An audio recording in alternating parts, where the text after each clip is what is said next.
Il y a beaucoup de débats dans nos générations qui se posent la question de quelle est la plus grande trilogie de l'histoire. Mais quand on prend du recul, c'est assez évident. Quelle est la trilogie qui a le plus marqué l'humanité? Et pour ça, il n'y en a qu'une, qui compte encore des milliards d'adeptes, des milliards de croyants. Cette trilogie, elle est composée des 3 grands livres, la Torah, la Bible et le Coran.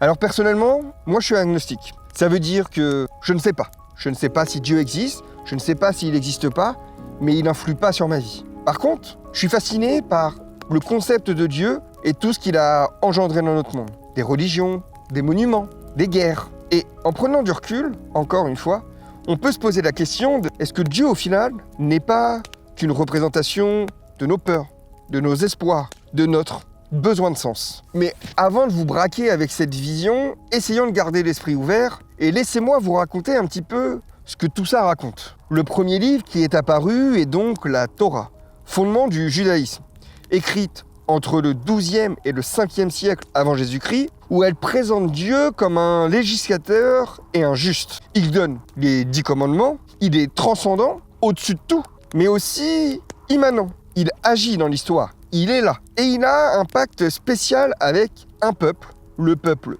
juif, qui est censé être un peuple élu. Vous obéissiez et je vous protège. C'est un petit peu le contrat qu'ils ont. En exemple clé dans ce livre, on peut parler bien sûr de l'Exode, où Dieu il va libérer les Hébreux de l'esclavage en Égypte. Mais attention, ce Dieu, il est aussi jaloux et vengeur. Il noie les Égyptiens, punit les idolâtres, un Dieu national et pas universel. Ou du moins, pas encore. Parce que cette idée, cette image de Dieu va évoluer avec un deuxième livre, la Bible.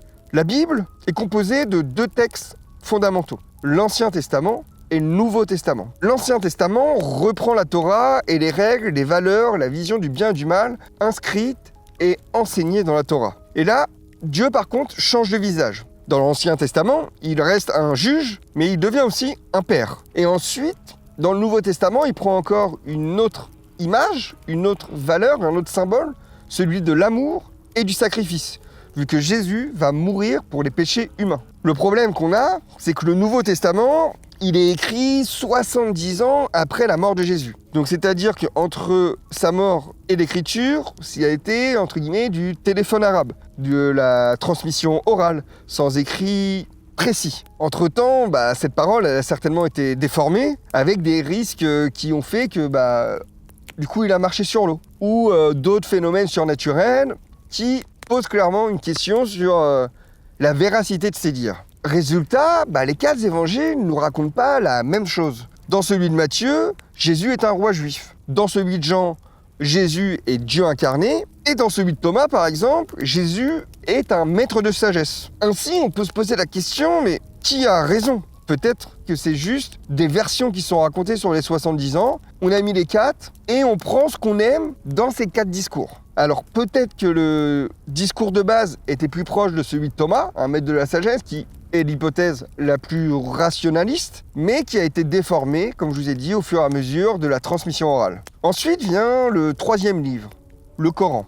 Le Coran qui est intéressant, qui vient donc du coup quand même 7 siècles après, donc il y a eu beaucoup d'évolution de la vision de l'humanité, du savoir, de la connaissance, et donc c'est le plus abouti, c'est le plus poétique, et dans ce livre-là, on va retrouver les anciens prophètes, on va retrouver, entre guillemets, la chronologie de ce qui s'est passé dans la Torah, dans la Bible, parce qu'on va retrouver Jésus, on va retrouver Abraham, on va retrouver Moïse, et donc c'est une forme de synthèse de tout ça. Pour les musulmans, le Coran, donc, qui a été révélé à Mahomet entre 610 et 632, c'est la parole directe de Dieu. Comme si Dieu, donc créateur, vous l'interprétez comme vous le voulez, aurait transmis des paroles sages à Mahomet, qui en aurait fait un livre, et donc du coup, c'est la parole divine. Alors, parole divine. Étymologiquement, si on reprend le mot Dieu, divin, c'est ce qui apporte la lumière, ce qui apporte le savoir. Alors, est-ce que Mahomet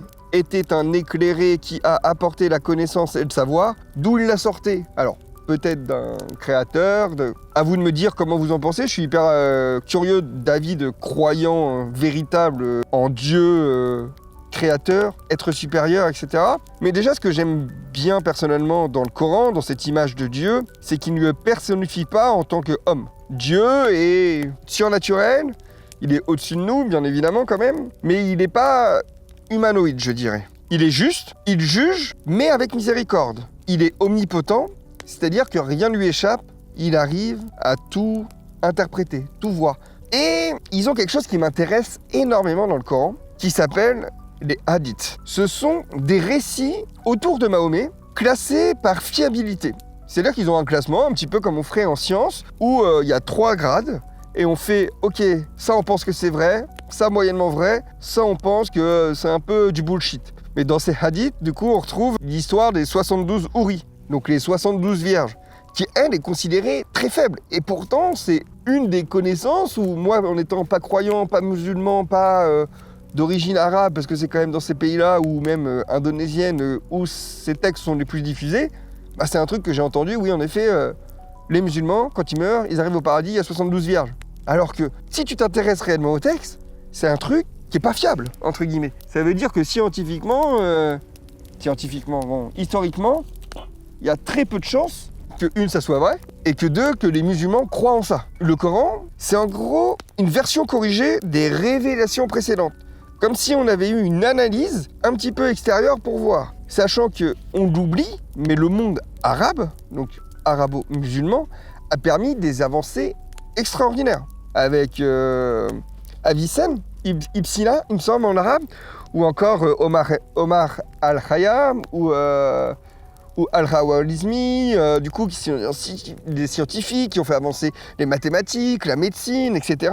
Et tous ces hommes, bah, ils ont fait des compilations, ils ont été un petit peu des assembleurs pour créer quelque chose de nouveau. Donc, le Coran se base sur la parole de Dieu, qui apporte la lumière, quelqu'un d'éclairé peut-être, par Mahomet, et qui transmet des enseignements qui sont plutôt intéressants et judicieux quand l'ego de l'homme n'intervient pas dans cela. Parce que dans ces 3 livres, on vous fait vraiment une vision du bien et du mal, de ce qui est des valeurs existentielles, qu'il faut aimer son prochain, ne pas tuer, ne pas voler. Et oui, il y a des versets, il y a des sourates qui sont pas glorieuses. Il y a des moments où on dit « tu voles, je te coupe la main ».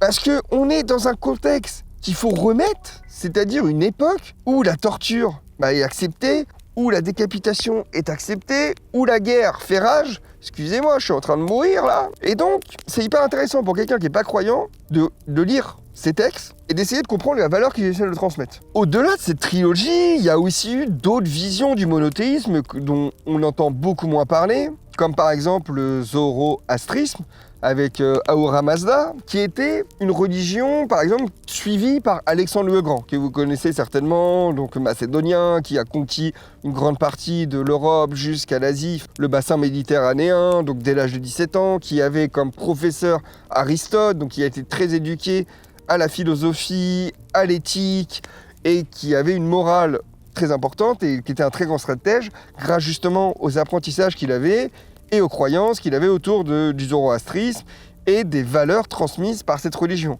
Parce qu'encore une fois, c'est une histoire, plus ou moins fictive, chacun pense de ce qu'il veut en fonction de ses croyances, mais qui sert à une chose, transmettre un code moral. Comme si c'était une forme de première constitution qui permettait d'organiser une civilisation, un peuple, autour de valeurs communes. Et ce zoroastrisme, donc, du coup, il est même plus ancien que le judaïsme, il est plus ancien qu'Abraham. Et on avait cette idée de dualisme qu'on retrouve, que le monde est un champ de bataille entre ce qui est bien et ce qui est mal, comme une représentation de notre intérieur où on doit toujours se battre, parce que la plupart des religions, c'est des croyances qui devraient être personnelles et qui devraient être faites envers vous-même, une sorte de philosophie intérieure qui essaye de se battre contre le vice, contre le péché, contre tout ce qui va être arabe. Pareil, l'accent, vous avez compris. Et déjà, donc du coup, 2000 ans avant Abraham, avec le zoroastrisme, on avait cette idée de dualité et du fait que l'homme a des faiblesses et qu'il doit avoir un code pour essayer d'être juste et de comprendre pourquoi il est juste. Ces codes-là, ces textes-là, nous expliquent et nous vulgarisent pourquoi ce qui est bien est bien. Donc selon cette vision, bien sûr, le bien a des nuances et peut être interprété de différentes manières, mais ils essayaient de transmettre une vision commune du bien et du mal, encore une fois, je vous dis, pour organiser une société, une civilisation.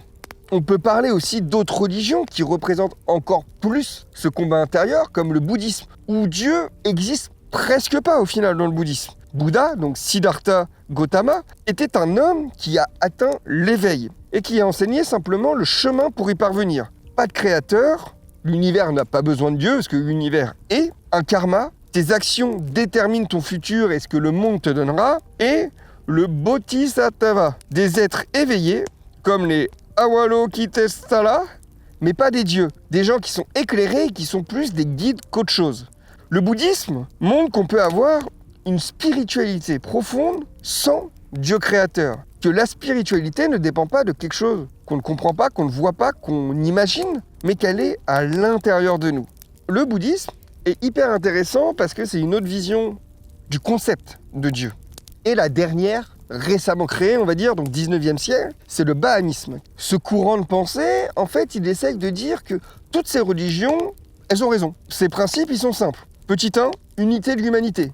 Il n'y a pas de race, pas de nation. Petit 2, unité des religions. Moïse, Jésus, Bouddha, Mahomet, tous sont des manifestations de Dieu à différentes époques. Et petit 3, il doit y avoir une harmonie entre science et religion parce qu'il ne faut pas rejeter la raison. Le baha'isme serait donc la prochaine étape de cette révélation progressive.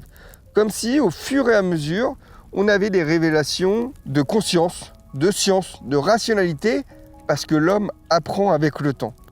Alors, après ce tour d'horizon, une question s'impose. Est-ce que Dieu est une réalité ou une invention humaine pour essayer de contrôler, ou en tout cas de gérer la population, l'organisation des sociétés? Voyons un petit peu les indices que l'histoire nous dit. Dieu a évolué tout au cours du temps, et l'image de Dieu, que ce soit donc, du coup, dans les courants monothéistes, animistes, polythéistes, Dieu en tant que tel a un peu toujours été présent, mais sous différentes formes, même différentes organisations. Et on voit aussi son évolution significative, comme si Dieu répondait à des besoins. Au début, Dieu est protecteur. Il nous protège, il nous assure une sécurité. Ensuite, Dieu est plus justice. Il met des lois, un cadre, des commandements pour essayer de gérer une civilisation. Puis, il devient sens, où il apporte amour et sagesse. On voit cette évolution. Quand je vous dis encore une fois, je me répète, mais on prend du recul, on voit que le sens évolue en fonction du besoin de la société et qu'aujourd'hui, on comprend cette évolution dans l'histoire et qu'on la trouve logique. Il répond à un besoin. Ce concept de Dieu répond à un besoin. Et en troisième, on pourrait dire que Dieu est toujours à notre image. Au début, on avait des guerriers, des chasseurs, des dieux polythéistes qui représentaient, voilà, on a besoin d'un dieu de la guerre, ce dieu-là, ce sera un guerrier. On a besoin d'un dieu des chasseurs, il aura un arc, ça sera, voilà, il va avoir des attributs qui sont associés à sa fonction. Donc on voit cette évolution du concept de Dieu au fur et à mesure des âges, par rapport à des penseurs, par rapport à des prophètes, par rapport à des textes, etc. Mais en tout cas, ce qui est sûr, c'est que Dieu, c'est une des inventions les plus impressionnantes de l'humanité. Parce qu'elle a apporté tellement de choses. Elle a bâti des civilisations, elle a inspiré des arts, elle a fait construire des monuments incroyables. Regardez les cathédrales, regardez les mosquées. Mais c'est une dinguerie architecturale. Et encore plus, après, elle a déclenché des guerres, mais elle a aussi apporté énormément de réconfort de milliards de personnes. Pour ceux qui ne la vivent pour eux, d'une manière spirituelle, avec tout simplement eux et Dieu, leur rapport à leur spiritualité, leur bataille intérieure, leur dualité. Enfin, pour ça, Dieu, on ne peut pas critiquer. Dieu, il y a énormément de côtés positifs dans ses enseignements. En tout cas, dans les enseignements des textes religieux qui sont attribués à Dieu. Alors ma question au final, c'est quoi? Parce que là, je vous ai raconté un petit peu tout ça. Est-ce que c'est la plus grande trilogie de l'histoire? Moi, mon avis dessus est assez clair, vu que c'est les livres qui sont les plus vendus et qui ont le plus influencé notre histoire, donc que ce soit la Torah, la Bible et le Coran. Mais si Dieu était une invention, est-ce que ça le rendrait plus utile, plus faux, ou tout simplement, en fait, plus humain? Parce que cette dualité qu'on retrouve chez Dieu, bien, mal, et tout ça, en fait, comme je vous dis, c'est une représentation du combat intérieur de chaque personne au travers de récits plus ou moins fictifs ou qu'on attribue à un être supérieur mais qui au final ne sont peut-être qu'une métaphore de ce qu'on est. Est-ce que Dieu n'est pas qu'une métaphore de la dualité humaine? Oh là là, elle est difficile cette question. Mais voilà où je voulais en arriver en étudiant tout ça. J'ai peut-être dit des conneries. Et je vais en dire tout au long des discussions qu'on va avoir. Et c'est pas grave parce que en disant des conneries, ça fait réfléchir, ça fait naître des idées, ça fait naître des débats et c'est comme ça qu'on avance. Alors moi je suis curieux de vos avis là-dessus. C'est quoi votre Dieu? Est-ce que du coup c'est des polythéistes qu'on avait, des animistes? Est-ce que c'est la mère nature? Est-ce que c'est un être surnaturel? Je vous laisserai débattre de tout ça en commentaire. Ce soir c'était une vidéo dangereuse, parce que pareil les religions c'est toujours compliqué avec les différents courants de pensée. Je sais que c'est des sujets qui sont très délicats, mais pour moi les vrais religieux qui ont compris les enseignements qui sont dans les livres, ils sont capables d'avoir ce genre de discussion et d'avoir ce genre de débat. Sachant que moi j'ai aucune animosité, je suis là pour ouvrir un débat, essayer de discuter, voir comment ces religions pourraient s'intégrer dans un univers, dans une société, sans que ça soit ostentatoire, sans que ça soit dénigrable, sans qu'on juge parce que tu crois en ça, tu devrais pas. Non, chacun croit en ce qu'il veut. C'est bien, c'est pas bien. Si ça lui apporte un confort et si ça l'apaise et si ça lui permet de résoudre des combats intérieurs et d'avancer plus sereinement dans la vie, vas-y mon grand. Enfin bon, je vous laisse. N'oubliez pas que ça, c'est juste pour essayer de réfléchir à créer un univers, une mythologie qui parle à tout le monde, qui rassemble un petit peu tout ça. Je sais que c'est difficile, mais l'objectif, c'est toujours essayer de créer un univers qui permettra de vulgariser et de transmettre les bonnes valeurs autrement, au travers de la pop culture, parce qu'aujourd'hui, c'est notre arme, média le plus puissant. Alors essayons de créer un univers qui peut encore une fois changer le monde.